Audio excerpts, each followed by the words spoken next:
দেখেন যেমন তার পেট তেমন মনটাও অনেক বড়। পেট দেখাবো নাকি? হ্যাঁ, আসসালামু আলাইকুম। ওয়ালাইকুম সালাম। এসছিলাম কি এটা বাবুপুর গঙ্গা প্রাসাদ। যাই হোক, তো ডিবিডিবি ডম ভাই ডাইরেক্টর প্রথমে শুনবো, তারপর একটা কথা বলবো। বলেন ডাইরেক্টটা। জিগরি ডম ডম ডম, ইয়েস ইয়েস, খাবো খাবো। তো ভাই চলে এসছে আমাদের বাবুপুর মোড়ে দাদা। আমি বিশাল বড় ফ্রেন্ড। কেন বলেন তো?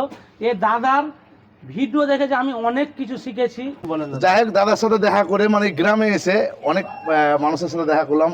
খুব সুন্দর গ্রামের মানুষের ব্যবহার, কথাবার্তা, আচার আচরণ।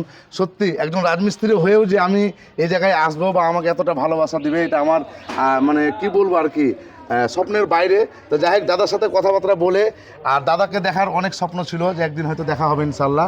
তো আজকে যাই হোক দেখা হয়েছে। তো একটু ভিডিওটা বেশি বেশি শেয়ার করবেন যে হ্যাঁ দাদার সাথে দেখা হয়েছিল। এবং দাদা অনেক যেমন তার পেট তেমন মনটাও অনেক বড়। পেট দেখাবো নাকি? হ্যাঁ হ্যাঁ ভাই একবার অবশ্যই। তাইলে ভাই আমি থাকতে পারি না। আমি যখন পেট দেখাতে গেছে তো লোকের মুখে শুনেছিলাম। ভালো করে দেখেন, দেখেন কেমন করে দেখেন। দেখেন জিগরি ডম ডম, দেখেন জোরে জোরে জোরে। এটা মুছে গিলেছে। এটা আমার নতুন ডায়লগ, ভাইরাল হওয়া চাই ডায়লগ। পুরা ধার করে ভাইরাল করেন। তো ভাইরাল